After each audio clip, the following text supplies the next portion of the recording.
Banorët e fshatit Shërish duket se kanë marrë një dhuratë të veçantë nga bashkia. Kryetari i Bashkisë së Vlorës Bruna Mersini ka njoftuar me entuziazëm në rrjetet sociale për përfundimin e asfaltimit të rrugëve të brendshme të fshatit, duke cilësuar si një investim të rëndësishëm për përmirësimin e infrastrukturës në zonë. Në postimin e saj në të cilin janë çaktivizuar dhe komentet, Mersini shkruan: "Ka përfunduar asfaltimi i rrugëve të brendshme të fshatit Shërish, një investim i rëndësishëm për përmirësimin e infrastrukturës në zonë.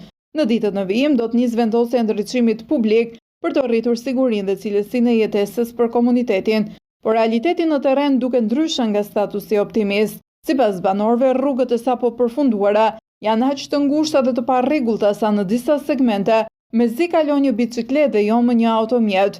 Pamjet tregon një situatë që ngjan më shumë me një rrugicë improvizimi sesa me një investim serioz infrastrukture."